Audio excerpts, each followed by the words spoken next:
Everyone. Welcome to tonight. Good evening to everyone, and welcome to tonight's program, Real Talk with the Political Leader.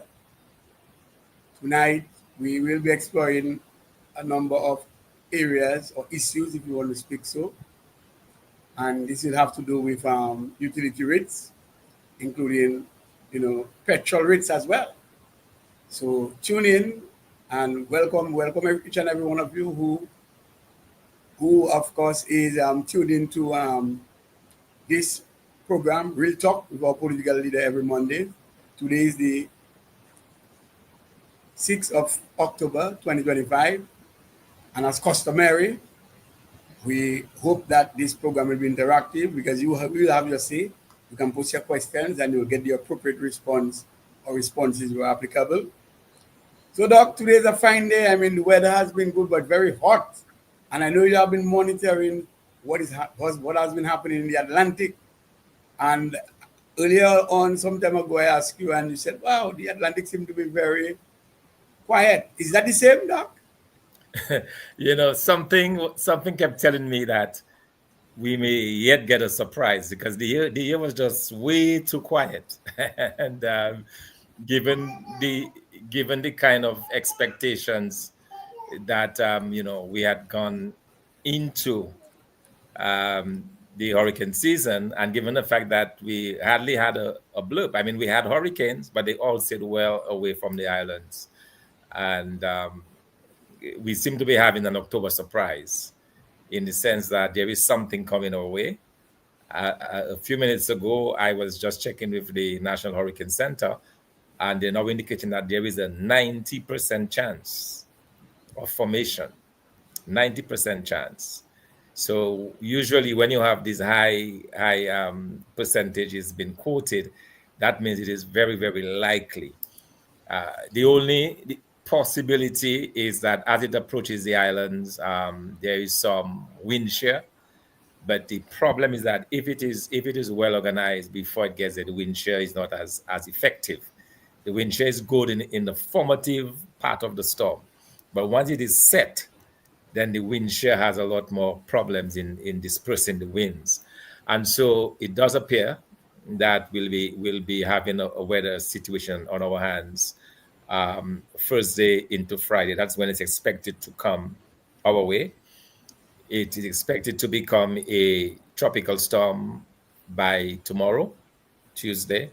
So that is a full 2 days before it gets to us, which means that it has a lot of time to develop further.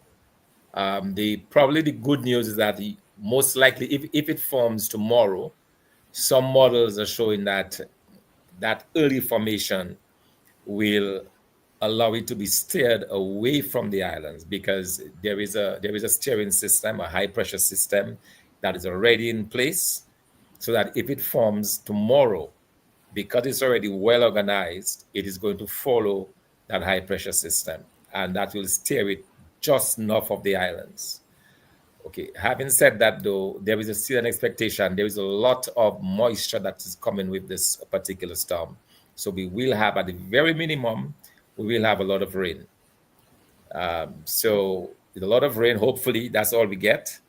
But if it does not make that swing away from the island, then we'll have possibly tropical storm, possibly hurricane force winds by the time Thursday and Friday comes around.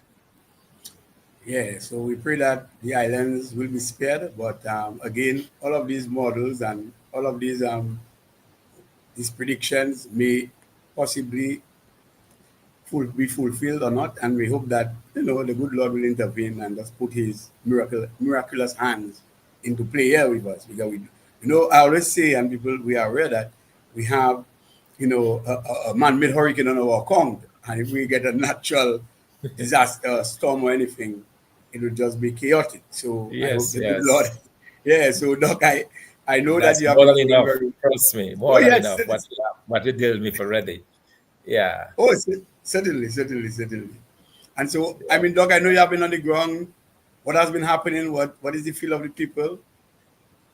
Yeah, there is a lot of frustration, and in fact, that's one of the reasons why we decided to look at this particular topic tonight, because over and over and over again, people are saying, but what are you guys going to be doing about this high cost of living? Because it does appear as if, because of the government interference, we have these very high utility rates, very high Dowasco bills now.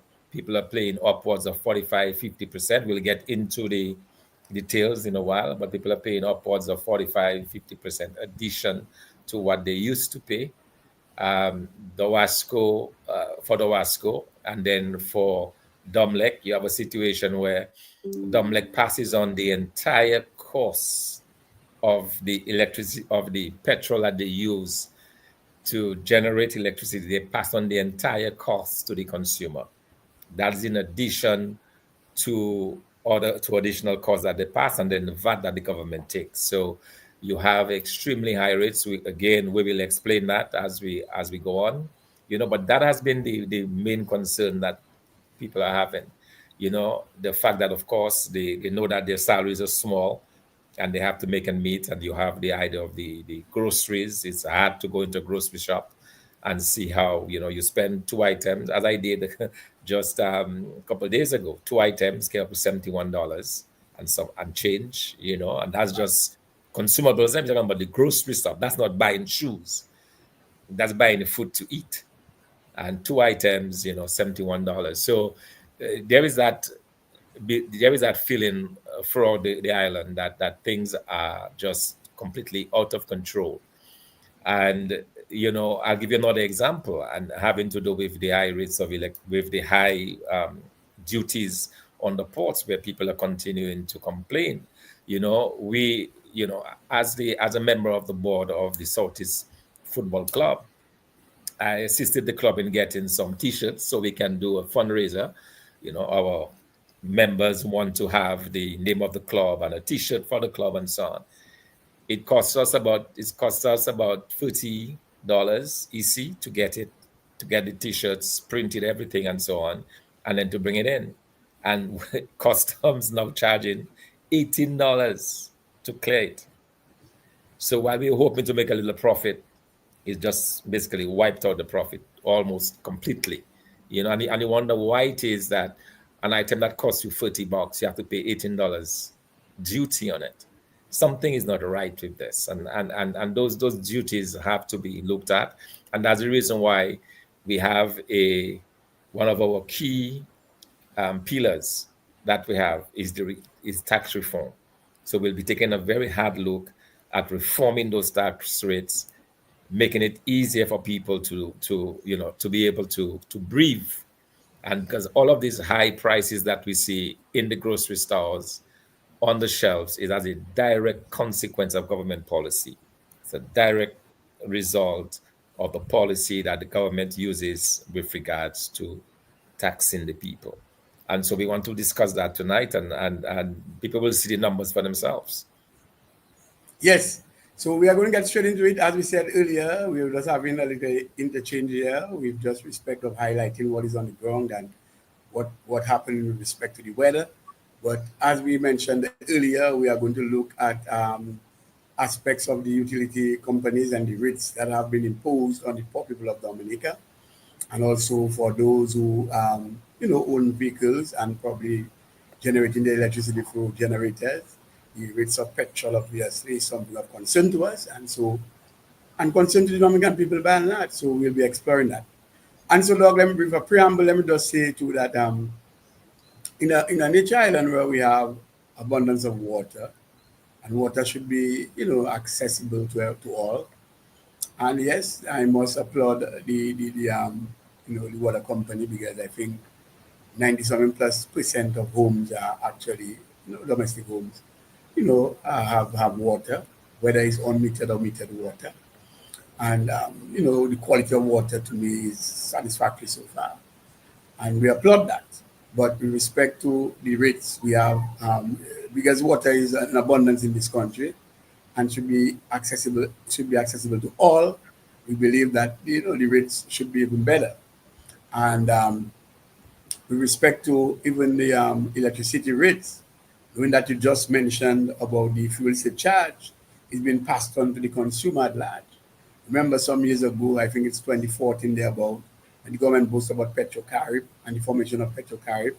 It promises that petrol will be cheaper, including even our electricity bills, because remember, Domlec is purchasing most of the fuel, and it is purchasing the fuel from Petrocarib, which means that it will have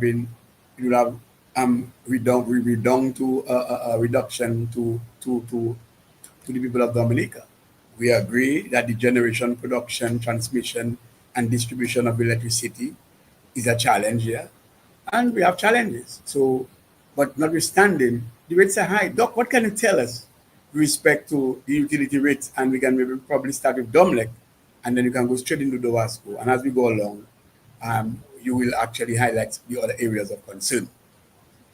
Okay, so I want to start with Domlec because this is very strange because the main mode of production or the main generating capacity or being produced by Domlec is with the use of petrol.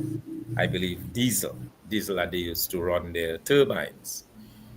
What I find is very strange in this whole setup is that you would think that as a utility company that you would work on efficiencies and so on, and then you would charge a rate to the consumer that is reasonable, rate that would allow you to cover your costs and then to also have some kind of return. But it is very strange that Domlec actually passes the entire cost that they incur through the use of petrol to run their turbines. That entire cost is passed on to the consumer. And this the reason why I flag that is because it does not encourage any kind of efficiency. Okay, so you can have a lot of wastage. You can have lines that are losing power. It does not really matter because at the end of the day, you're gonna recoup the exact amount. You're just gonna pass it on to the consumer. And that's the reason why Dominicans have a big problem with the Domlec rates. If they find that these are just extremely high. And that is the reason why, as a party that is waiting to be in government in the next election, we are looking at those issues. We want to see how we can address it. So now we're already thinking about it. We're not going to wait until we get into office. We're already thinking about it. We are planning around it so that as soon as we take office, we'll be able to do things that will help to relieve the consumer bit. So let me share with the consumer the way, or with our listeners and our viewers, the way the bills are actually, the charges are actually um, passed on with the formula that is used. Okay, so I was able to get this formula from the Domlec site, and I'm just going to pull it up now, and then you can see it. You should be able to see everybody. You can see it right on the screen. Yes, yeah, yeah. All right. For those who are So probably on bad side, you can project it a little bit, but it is clear. Yes. it's clear. Okay. So this is the fuel surcharge to be added to the customer's bill for the month of September 2025. All right. So they look at the fuel used in August, the consumption of fuel in August, 451,817 gallons of fuel. That's the amount of consumption of fuel to run those turbines for that 1 month. And then there is the average price of fuel per gallon. So they get the fuel at a subsidized price, obviously, at $9. That is without the government, the percent the government takes, which we'll talk about when we look at the prices at the pump. Government takes a sizable amount on persons who put gas into their cars and trucks and so on. But we'll come to that. So $9.60. Then they remove the base price. So in other words, that is the price that they use, $1.40. That is considered to be a base price. In other words, that is the price that every single consumer is already paying. Okay, so that is deducted from the average price that they pay. The balance is $1.20. So what they do is that they take all of the fuel that was used, multiply it by the average price minus the base, and then they divide that by the units sold during that month of August, and they come up with a figure of $41.42 per kilowatt hour. All right. So sorry, 41, sorry, not $41, 41 cents, 41.32 cents per kilowatt hour. Okay. So for Per every kilowatt hour, kilowatt hour yes. you consume, you pay 41 cents. So for example, if you consume 100 kilowatt hours in the month, then you pay $41, an additional $41.42. 42 I cents. suspect, yes, yes, okay. And then if you consume over 100 kilowatt hours, then government comes in and take their bite as well. You have to pay VAT on that. So that makes it even more costly. So that, for example, you'll find that one of the things that we are hearing from persons that we have been talking to is that at one time they used to be able to comfortably pay $120 for the month. Now it's approaching $200 a month. Okay, so they can see that sustained increase in the electricity bill, because if you look at the metric that we are showing there, the the surcharge has been running at around 45 cents. The highest it reached was in January at 45 cents. So it's roughly about 41 cents is probably the average. All right. Now, a couple of years ago, it reached as high as $70. So when we have like a big spike in the world price of petrol, then that shoots up. It can even double. We had it reaching as high as 75, 76, 78 cents per kilowatt hour. So that is how the DOMLEC calculates the surcharge. And that's the reason why you find that every day, or if you pay as you go, they give you your daily rates, you will see the surcharge added additional. So that has nothing necessarily to do with your own personal consumption.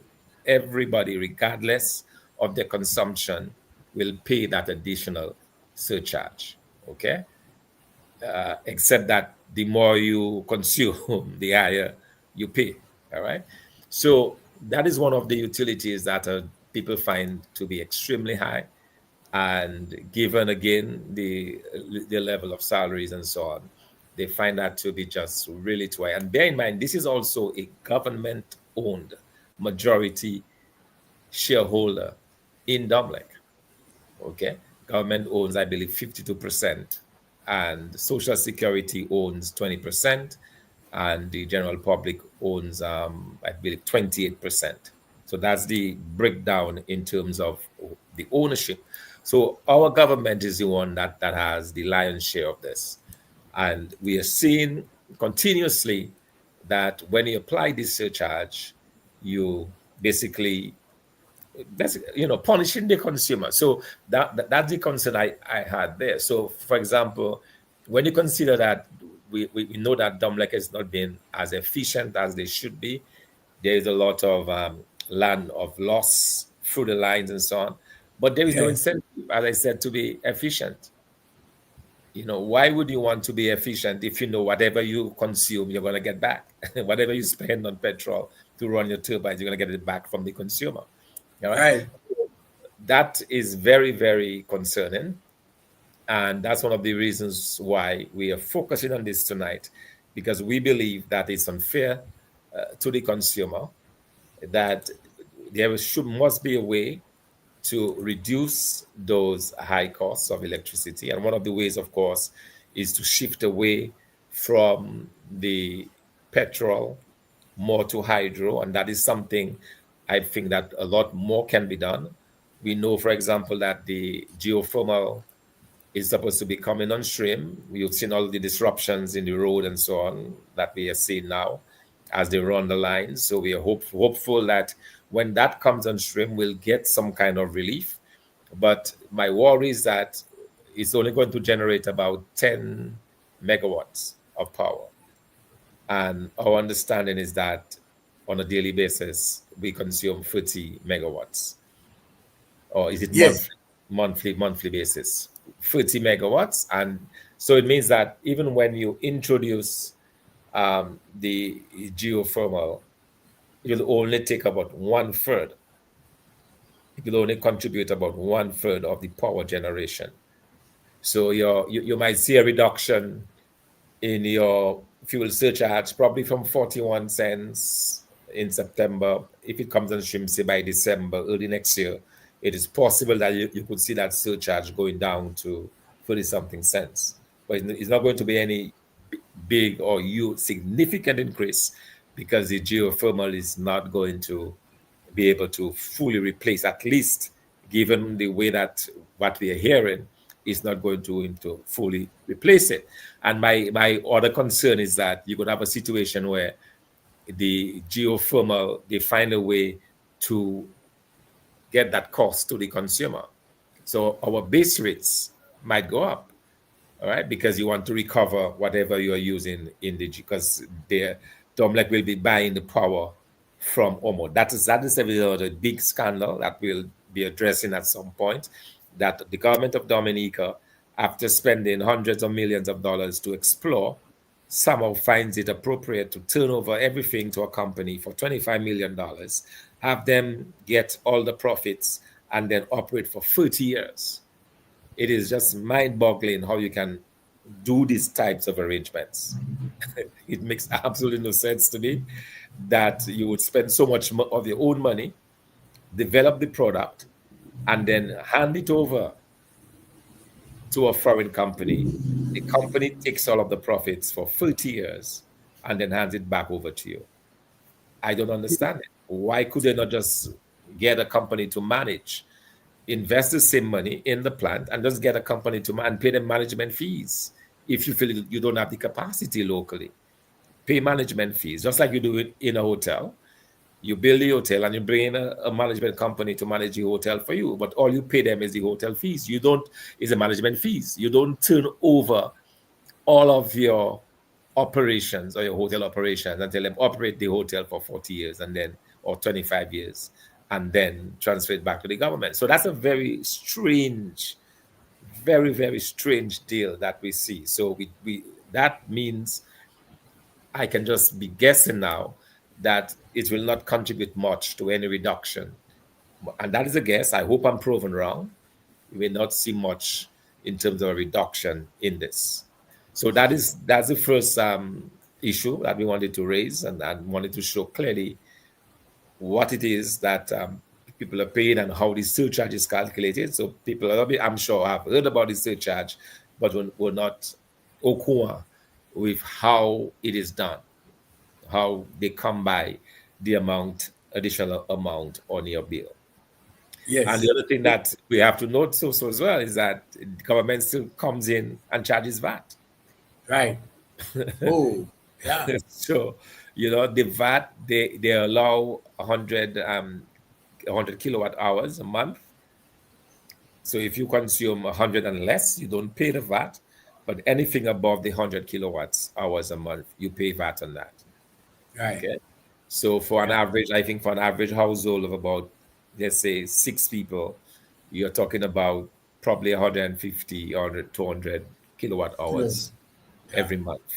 So it means that most people will end up paying some type of VAT on their electricity bill as well. Yes.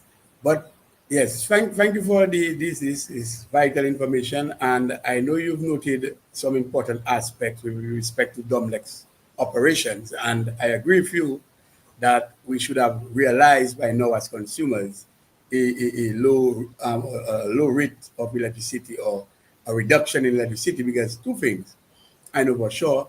While it is true that Domlec is operating right now on, part diesel powered and hydro powered, we are still not exploring at least 100% of hydro powered. We are just under 50%, and the rest obviously is diesel powered. But interestingly, though, there is the view of many consumers that look, Domlec itself, they actually in the production, generation, transmission, distribution of electricity. However, Dominic itself should set an example whereby they should actually establish the auxiliary services, like probably operating the garage and the offices and other aspects of the Dominic building. They themselves should be involved in some other aspect of generation of electricity, probably powered, solar powered, and they could run the office or the auxiliary aspect of their business on probably solar, and therefore they will not be operating on the grid, but they themselves actually operating on the grid, which even makes it even more difficult for us. So therefore now we cannot get that deal. And you talk about leakage, and I know for sure they have done quite a lot of replacement of their lines, because you spoke about leakage, notwithstanding that they're experiencing a form of leakage of electricity. That still in itself should not be able to stop us from getting a reduction in electricity. Another aspect, though, that to me worries me and burden me is that I know they're getting, Dominic is buying their at subsidized price from their fuel from Petrocarib. I remember the government of Dominica has that contract with Petrocarib when some years ago they had that 60-40% deal, where 40% going to social project and 60% over a long-term period after 25 years. They had a 2 years grace, and at something like about 2% increase for many years, for 25 years.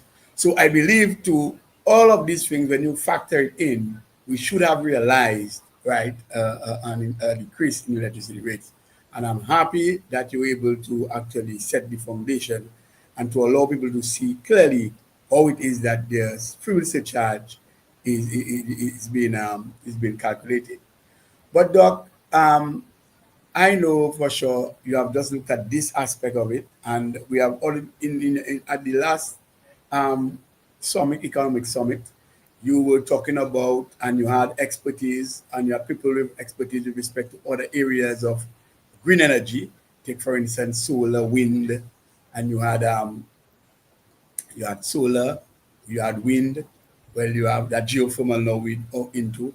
What can you tell us about the prospects for other forms of energy? Because in the Gallia area, for instance, I've always felt that we have a pronounced wind experience there for at least a period of 6 months and more sometimes.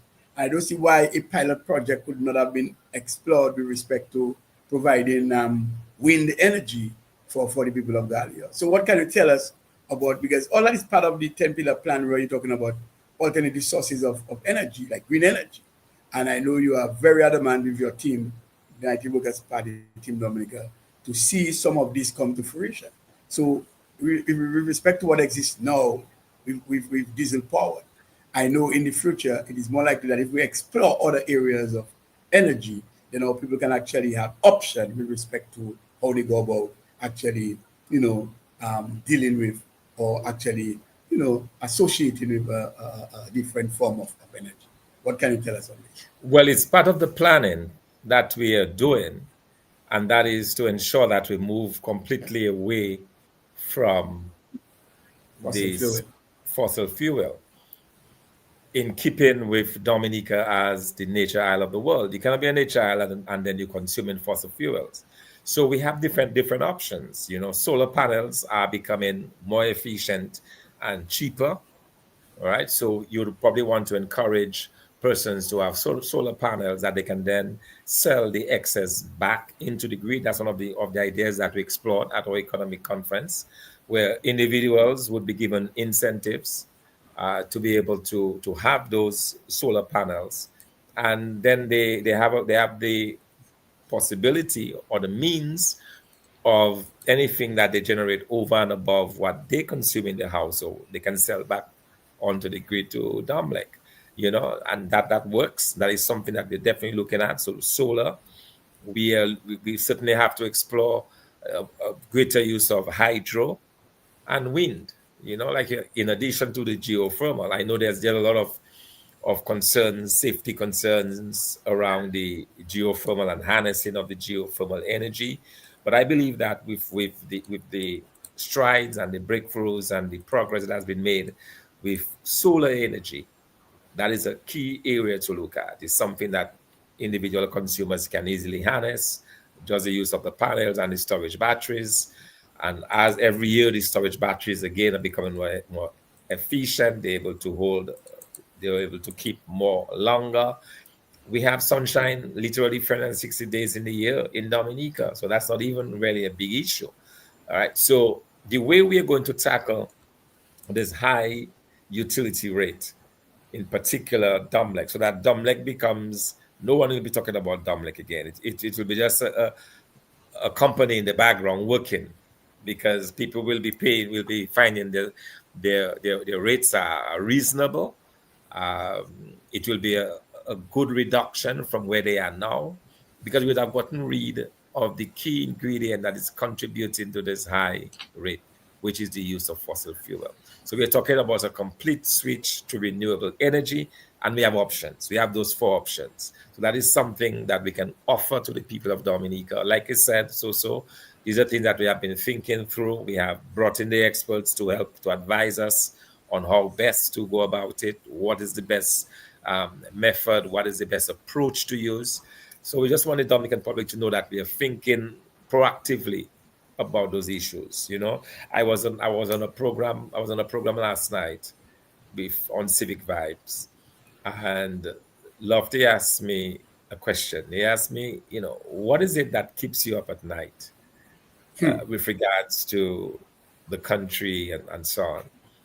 And without hesitation, I told him is the unbearable strain that our people are under with very low wages and very high prices.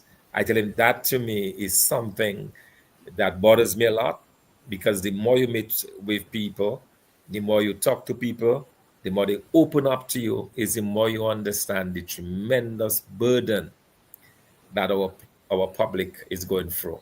And so that is what keeps me up at night. And that is the reason why we are planning around this, because we want to be able to implement those things.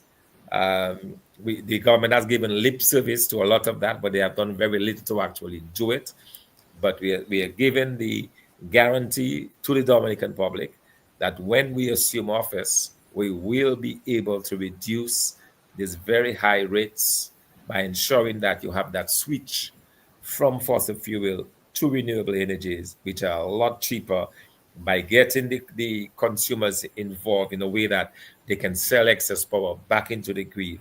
And then we get something like that going. And then also with that, we have the idea of being able to attract AI data centers. I was reading an article today where the AI centers, they're going to be adding roughly, I believe, over 30 gigawatts of energy demand on the power grid, and the power companies are screaming because they're saying, well, that's going to create a problem for us, that kind of demand.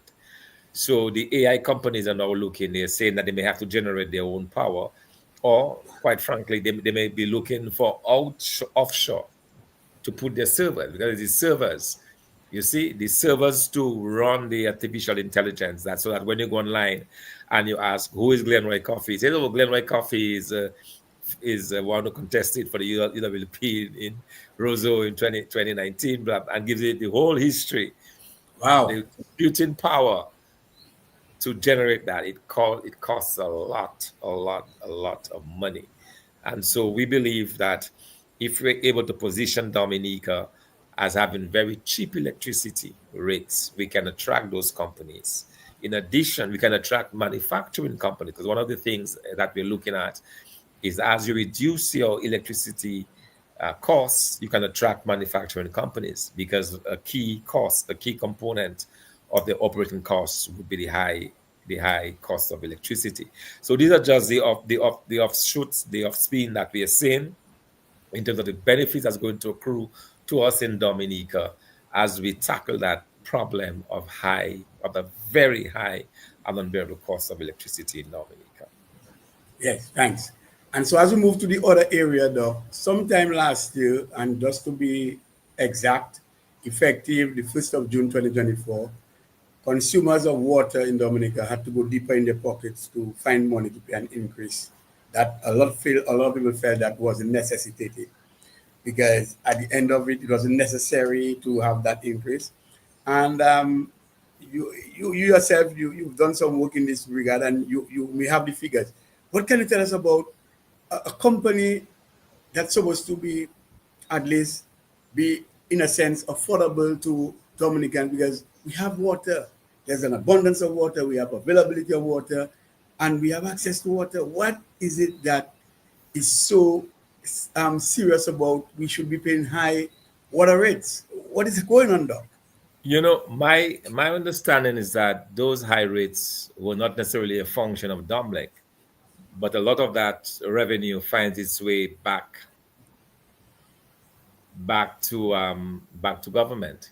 You see, so that is where the problem is. A lot of it goes back to the government, and I just want to read out the costs that are associated, the higher costs that consumers are paying for, and they say, but why it is that we're in a country with so much, water, and yet we have our rates going up. So here you have it. It's the large businesses, they pay an additional $800 per month. Okay. So if you have a business of a certain size, $800 additional. For medium sized businesses, you pay an additional $175 per month. And that is causing a lot of problems, especially for the medium and the small businesses. $100 per month. So you have, for example, a hairdresser is considered to be a small business, and all of a Right. sudden, the hairdresser has an additional $100 to give to Wasco. Any small That's business, monthly. Monthly. small shop, monthly, yes, a small shop owner, an additional $100. So that is very, very serious. And then for the commercial rates, from 0 to 1,000 gallons, you pay 36.57, and anything above this 1,000 gallons, you pay an additional $13.57. So that's Wow. almost 40% additional that you have to pay for anything above the 1,000. We know that unmetered customers pay a flat $48. It used to be $25 some time ago, a few years ago. It's about $48. If you have no meter, you pay $48, and that's very few, because the Wasco has done a very good job of putting meters on practically every household in Dominica.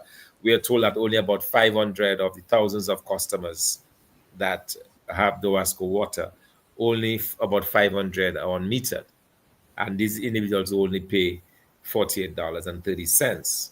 And then for the consumers already faced with those high Domlec bills, if they are consuming between zero So to a that's thousand gallons, yeah, for the domestic, for the households, if they are consuming between $0 to $1,000, then 1,000 gallons. gallons, yeah, zero to a Yes. thousand gallons, then they pay a rate of $21.62, plus for every additional 1,000 gallons, they pay $10.12. So Oh that's my an God. almost 50% over and above. All right, so that is very onerous. So persons have seen their utility, their Tabasco bill move from, you know, very probably 60, $70 to over $100. And that is putting an additional strain on the over 21,000 domestic customers that we have. So that's very serious. Like I said, this is was imposed arbitrarily out of the blue, you know, government getting its share out of that. And again, the government of Dominica is finding ways in which to really what we call stiffen the consumers by making them pay those high rates, by making them their lives uncomfortable in a situation where salaries have hardly moved. So that's a serious concern. That's a serious problem. These massive increases in water rates to the consumer, something that is undesirable, and something that we can give our promise to the public today that the United Workers' Party Team Dominica will reverse those increases. It's unfair, it's unjust, and it should not be in place. Yes, and I'm happy that you were able to actually highlight the various categories and the increased rates that the general manager actually enunciated sometime last year, June 1st. But in addition to that, hear what he said, and I will give a little. He said that, and I quote, according to Mr. Etino, it is not intended in any way to make a profit for Dawasco. The government has made it very clear it is basically to meet the shortfall. Shortfall, that means they meeting shortfall, they meet the shortfalls. I don't know what shortfall. But he said again, further going on to say, if for any reason there is a surplus, it must go into a special account that will be managed by the government of Dominica and OASCO solely for emergency purposes. So he is trying to justify that the increases may, yes, we hear about an increase, but it's just the shortfall. But suppose there is any surplus, then will go to a special account which will be managed by the government of Dominica and OASCO. Does that ring a suspicious bell? So how long is this shortfall? How long is this shortfall going to continue? He didn't You'd specify. think you'd think a shortfall would be for an emergency a short period of time, but that has A been period in of, effect that's for right. a while, and there seems to be very little chance of it even being done away with. You know, Right. so you really worry about that. And I was looking at this, and I'm saying, well, we have about 21,000 domestic customers, right? That's right. If you pay, if each of those customers pay on average $50, that's Right. $1 million, a month Right. coming to the Wasco. Right. And $1 million a month, you think would be more than enough to cover the salary, because the Wasco has a very small staff and to maintain the water system, because it's not to say it's huge machinery that you have to be, it's just a dam that collects water. Once you run those pipes last for 50 years. So Yeah. once you've invested this cost, what we call sunk costs, you would think that those costs, you can recoup it over many, many, many Many years. years. Yeah. So I believe that this increase seems to me to be highly unjustified, and it should really be, if they were going to do it, it should really be for limited time. But by now, it should have been removed. And Yeah. the fact that Yes. it's still there says a lot about this government, and the fact that the government has its hands so much into all of that tells you, seems to me that they're just looking for extra sources of revenues. And you're right. And just before, I know you read the domestic rates, and we're talking about the 21,000 consumers of water.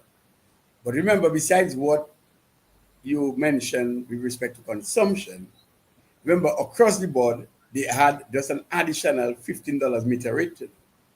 And if you look at it, by 21,000 consumers, I talk about the VAT, I'm talking about a $15 meter rate that go, $15 basic. You have $315,000 a month contributed by 21,000 consumers.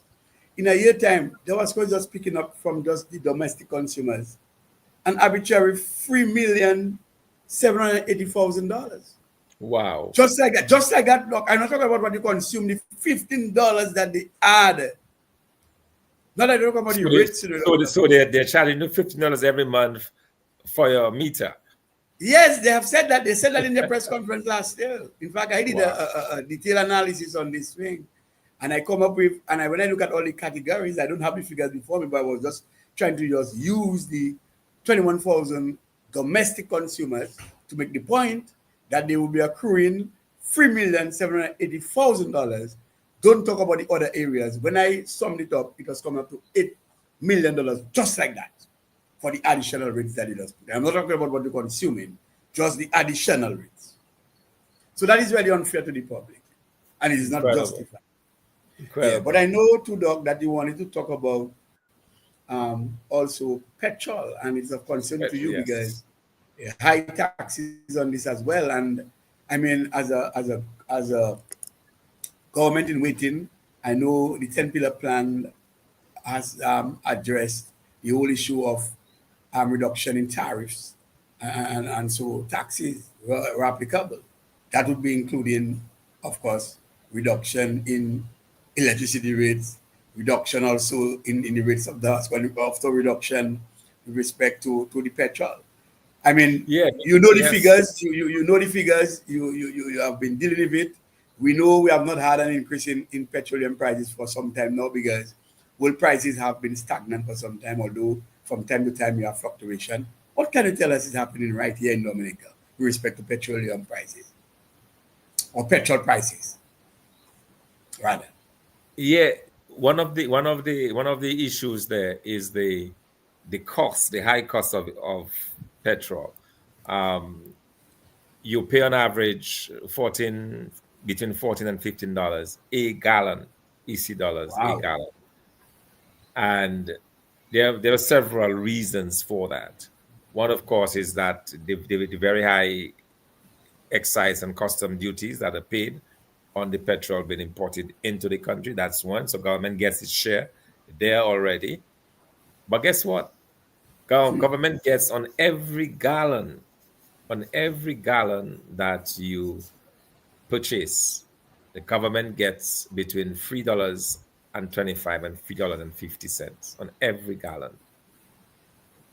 And that is a direct consequence of a government that has failed to grow the economy. You see, because there's so little economic activity, they have difficulty in raising taxes.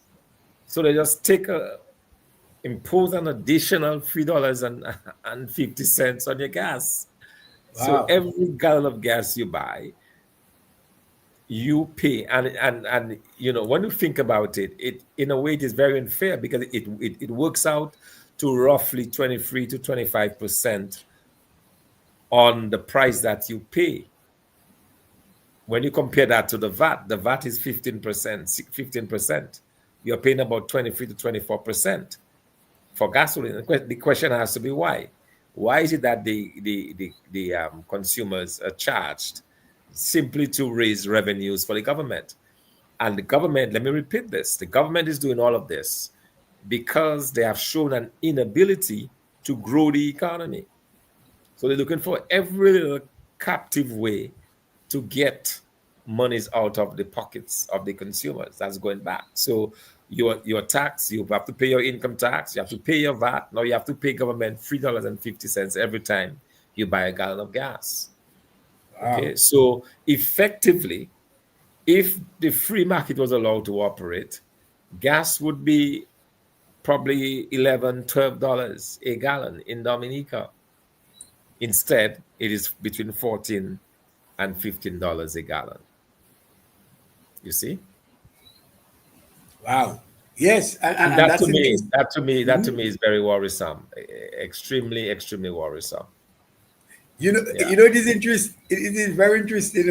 I don't know if you recall sometime not last year. Was it? Yes, I think it's last year.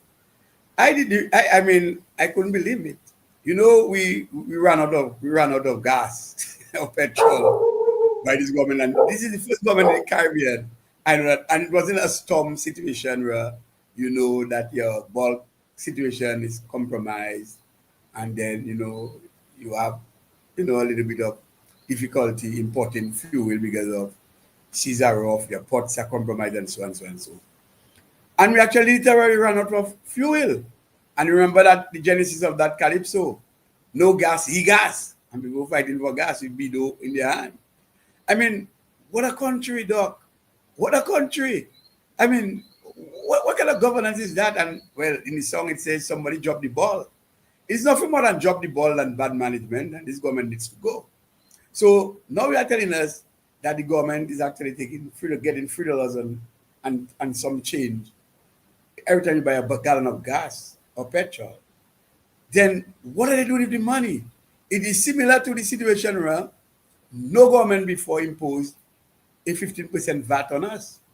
And in good times, the government accrue over $100 million in VAT revenues. And yet we are not seeing value for money. So it appears to me that the people of Dominica are making this sacrifice. They are not getting an increase in salaries. Yet they are still facing increases with respect to gasoline, with respect to fuel surcharge, and with respect to high water rates. So what are we? What are we? Nothing for us. But I'm happy, and you must reiterate that the 10 pillar plan that you enunciated some time ago and continue to do so will address the issue of reduction in rates so that Dominicans can live a better quality of life and get back something to put to the food basket that they face every day to buy. You have anything to say on that, Doc? Your audio, I'm not hearing you, your audio. Yes, I was muted there for a while. Sorry. Right, Yeah. good, right. So that's a very important point. The fact of the matter is the United Workers Party has a plan to grow the economy. A lot of what we're seeing, a lot of those high taxes, a lot of those arbitrary surcharges and government was sticking stuff on you like that $3 and 30 cents on gas, 15% on VAT and so on. This extra $10 on every 1,000 gallon of water consumed. All of those is because the government of Dominica has done a really poor job of growing the economy. And a number of persons have been asking, but they say, but you really want to offer your, and that's what I had a discussion just this past weekend when I was discussing some of those very same issues with someone and telling them what we plan to do because we are very concerned about the high Domlec rates, the high Dowasco rates, the high rates on vehicles and so on. And they were saying, but how are you going to, if you lose all of those revenues, how is government going to function?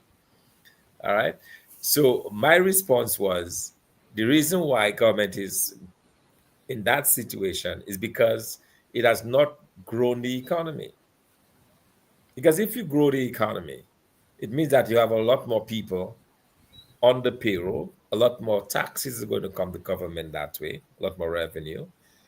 If you have a lot of manufacturing companies and you have businesses, you have a bigger, let's just say we're able to improve or to increase the size of the private sector, say from, let's just use an arbitrary figure, say from 600 businesses to 2,000 small businesses. You can literally increase the revenues you're getting from the private sector by 400% just by encouraging them to come in and creating space for them. As you grow the economy, you create more opportunities, more work. You can increase your income taxes by a huge amount as well. You see, so it's because they have failed to grow the economy, it's because this government has failed to encourage private sector growth that we have those issues. So they're looking in every little place to see how they can punish the consumer. How much can the consumer take? When you consider that the average consumer is struggling in this country, when you consider that the average consumer has had very little salary increases, I understand one was given, last month, a number of persons got an extra $40 on their salary. Well, $40 can get you 6 beers now. So Yes. at least persons can probably celebrate with these additional beers, 6 beers that this increase gave. But that is not serious. Again, they are constrained because of those issues, and that is where we come in, because we have a superior strategy, because we have a superior program, because we have the 10 pillars. We'll be looking systematically at growing the economy. We'll be looking systematically at making it easier for consumers, taking away the burden, increasing people's spending. And as you increase spending, you're going to make it on the back end. So you can actually reduce rates. Okay. And that is what some people fail to understand. People say, but how can you talk about tax reform, reducing rates, and you're going to gain more revenue? Well, the revenue that you get is a function of the rates and the income. So if you reduce the rate, right, but you grow those incomes, you're going to get an increased revenue. All right. is people because we are not going to keep those incomes stagnant. We're not going to keep the economy stagnant. So whatever rate you're going to have a lower rate, but yes, on a higher value, and therefore you're going to maintain or even improve on your government salaries, on your government revenues. And I thought it's important to make that point because somebody said, we've never heard of a situation where government reduces taxes and increases its revenues. Well, it is possible because there are two components to the revenue, the tax rate and what drives it, you know? So if one is being reduced, what you have to do is make sure you increase the other. And the way you increase this other is by growing your economy, improving in the private sector, because we have a plan for the manufacturing sector where the private sector will again thrive. The factories will come in, set up business in Dominica, will invigorate our water sector where we can sell water, we can produce water, all of those things that goes around with that. So as we stimulate growth within the economy, you're going to be creating increased incomes. So you have a lower rate, but you have a lower rate on much higher incomes or much larger value of incomes. So the net effect is to either maintain what you were getting originally or improve on it. That is simple to understand. And I hope the public understands that. So when we say that we are looking to do conclusive tax reform, that's exactly what we are talking about. That's exactly what we are referring to. Because we believe at the end of the day, if we take out the strain on the consumer, if we give the households that space, that additional space, then they have more money to go out there and spend. They have more money to stimulate growth in the economy, and the economy is going to increase and improve. And that is the promise that we are making to the Dominican public, and that's exactly what we plan to do. Yes, and you are correct, Doc. Because what actually I heard you say about a $40 more increase. Well, that is the person who got $40 loaves about maybe about three more teams or thereabout. So I hope the whole idea of the $40, is something that is good. But it may be good, but I hope when you consume more bread, that's what we consume, most of us. We have more loaves of bread, more gluten in the system, the possibility of an increase in sugar, and it's better than nothing. But under our watch with tax reform, I expect that persons will go with a better take home pay. But Doc, there's something I know we're winding down and we got to come to a close. But I've been told it is around that the government overdraft at the National Bank may well be over $100 million. If this is the case, does that surprise you, though? And Well, what are the implications of that kind of borrowing or overdraft? well, I've had issues with government borrowing from the commercial bank for many. Well, two of the main reasons is that government borrowing has a very negative impact. We in economics we call that the crowding out effect.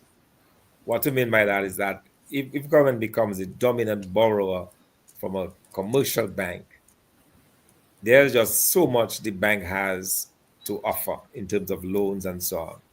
If government is taking a lion's share of that, then there is less money for the private sector. Okay, so you're effectively crowding out the private sector. Now, why is that important? That's important because monies that are borrowed by the private sector goes into productive uses. Because you know that if you're running a business, if you ain't making a profit for many years, you go out of business. To be able to stay in business, you have to make a profit, you have to sustain that business. So the monies that are borrowed by the private sector, it goes typically into productive uses. You employ people and you make things happen in the economy. With government, that is different. Very often government borrows and is either on to do on wasteful spending or just to meet their monthly commitments, probably to cover some LPO or probably to pay wages. Is not adding as much as the private sector. So that is very important. Okay, that is one impact. And then the second thing that this government has done, and they have really taken advantage of the commercial bank, is that they have converted overdrafts into long-term loans. Yes. So Yes. when the bank sets up its portfolio, it has a certain idea as to how it wants to remain profitable. So it breaks down its borrowing into loans and overdrafts. Overdrafts generally tend to have a different term, a different, I mean, in terms of the length of time that you can pay back. The interest rates are usually high and so on. All right. So then you're factoring that into your calculations. But when the government turns around and say, hey, I'm not going to pay this overdraft, you have to give me a loan, convert that overdraft into a loan. You're putting the bank at a disadvantage. Okay. So the fact that they have already gone up $1 million, it means that that loan that was converted is now a long-term loan and a debt to government added to our stock of debt. And now they're incurring a lot more in overdraft. So at some point, the bank is going to say, hey, you have to stop this. And they're going to do the same thing. They're going to convert the overdraft. You see, those types of behavior, I believe, is consistent with what we have been talking about earlier. A government that appears to be increasingly desperate for resources, because it has failed at the basic level to grow the economy. Growing the economy covers a multitude of sins. If you can grow the economy, you put yourself in an extremely great good place. Position. Yes. Yeah. But because they have not done that, you have this issue of overdraft. You have it jeopardizing the banking system, putting the banking system at risk, and crowding out the private sector and not doing enough. So where you should be adding petrol to the fire to burn, to be able to grow and to do more in the economy, you're actually siphoning off. You're siphoning off gas. So it's just, at the end of the day, the vehicles are going to stall, if it hasn't stalled already. And that's exactly what we have with this government. And so, I think to come full circle, as we started by discussing what the people have been telling us, I think one of the things that keeps me motivated, one of the things that keeps me doing what we do, and taking the abuse and everything else that comes with it. One of it is the fact that the people of Dominica are looking forward to us. The people of Dominica, by far and large, are looking to the United Workers' Party, Team Dominica, to be that difference, and we cannot fail them, because they have seen, they have experienced, they know what this government offers. The government has reached its end of its rope. It's not going to do and come with any great policy idea now. And even when we talk about what we're going to do, even when we advertise our policy measures and so on, they cannot even take it on. So, for example, I see the Prime Minister struggling with the minimum wage. I don't know if you noticed that. He Of was supposed to course. come on stream. He was supposed to come on stream at the beginning of this month. But what has happened? He says, oh, we need to look at it again because we might have to raise it even further. Well, you spent all of that time, you claim, researching, and you don't realize it was not enough, whatever it is that you're offering. So now that we have put out that $12 boldly to the Dominican public, that is giving him headache. All Headache, right, headache, headache. yeah, headache, because he's going to wonder, how are you going to offer this $13? How are we going to come close? Well, probably he has to go up to $12.50, and then we will take the credit for it. You know, That is uh, good. so Yes, so doc. it seems that he's in a lot of confusion there. He's in a lot of problem because he simply doesn't know how to do it, how to go Yeah. about it, and irrespective of what he says, he does not know, because the fact that he's already talked about postponing it and having to look at it again tells me that it was not done right the first time. Yes. You know, I mean, the Prime Minister is really focused on other things, not Dominicans. And you can see that he does react to situations like when the 10 pillar plan came out. His first reaction was, blah, blah, blah, blah, blah, and then saying things. But Doug, yes, we are getting some strong support from the patrons there, the persons who have tuned in. Gentlemen, Dominica belongs to all of us. Please do not give up. One person said they could remember the glory days when we had an advanced hydro power system in the Caribbean, maybe probably leading. One guy said customs really taking their foot on people, you know, and one another guy saying there, another part of it was, we appreciate the lecture. Hope you gentlemen have a wonderful evening. So by and large, Dominicans are buying into it. They're being informed, and this is the kind of programs that we need to continue to educate the public. And as we say so, we want to assure the general public that we are on the road again, the second round of community engagements, and hopefully, if the weather spare us, if we have if the weather spares us for this Wednesday, will be at the PSU Center, formerly the CSC Center, for Rosa Central engagement meeting. We're going to talk about the whole idea of reconfirmation, and this is a burning issue for a lot of people, so they must come out to hear it. We're going to re-emphasize aspects of the 10-pillar plan to ensure that persons are in sync with what we're actually planning for them. Now is the time that they can listen to us, and many other pertinent issues, and even the plans for Roseau come to hear what is exactly, because we have had many plans for Roseau, but they have not come to fruition. So we are telling you under our watch that we have an agenda for Roseau, and that you must come to this meeting to observe and to listen and ask questions. So come this Thursday from 7 p.m. We are having this town hall style meeting for Roseau Central. And next week, about the 16th year, we'll be in the Kalinago territory.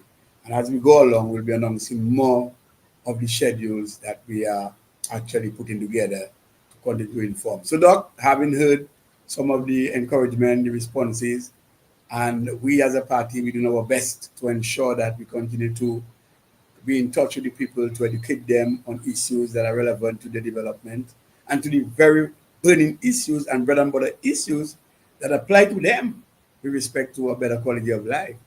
So as we wind down this program, I would like your parting words.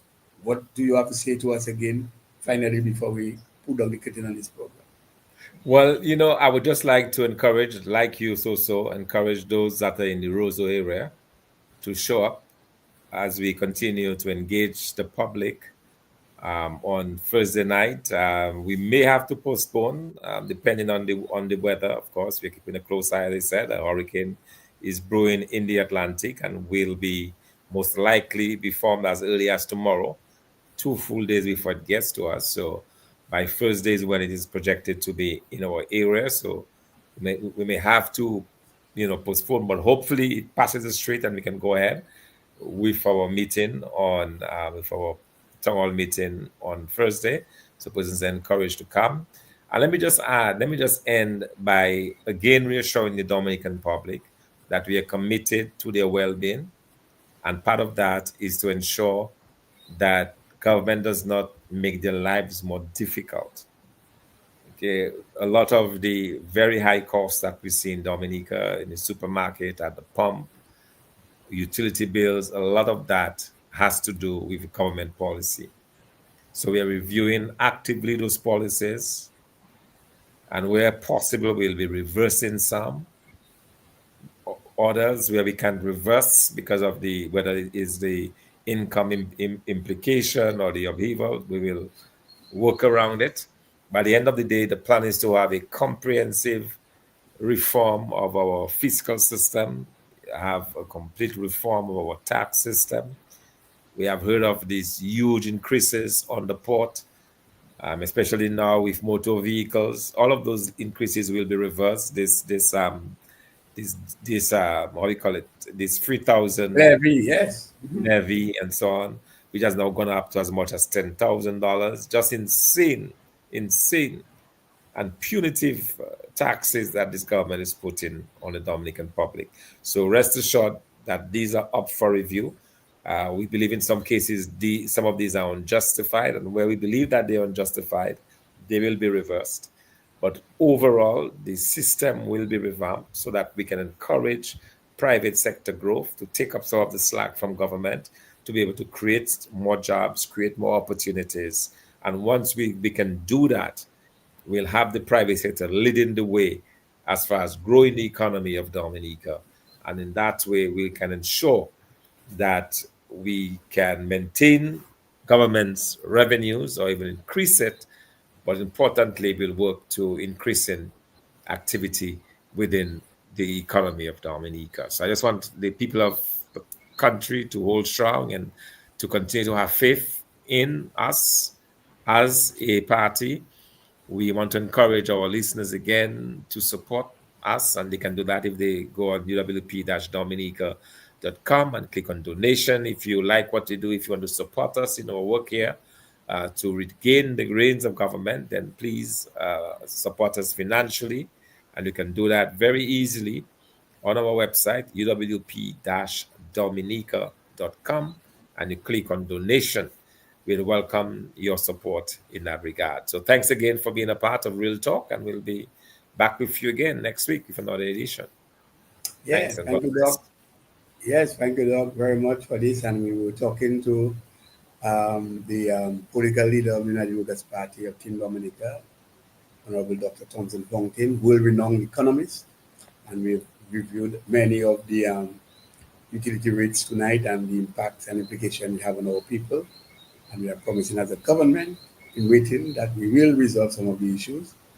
So until next week, we say God's grace to you, blessings to all of you. I know there's a question come up about Saudi. What about the Saudi fund? We'll deal with that at our town hall meeting, and next week we'll answer the question. So until next week, Monday, God's willing, and they say in Spanish, until hasta la próxima semana, si Dios quiere. So until next week, Monday, or till next week, if God's wishes or God's wish. So Doc, again, let me just say thank you to you, and thank you to many persons who have participated tonight.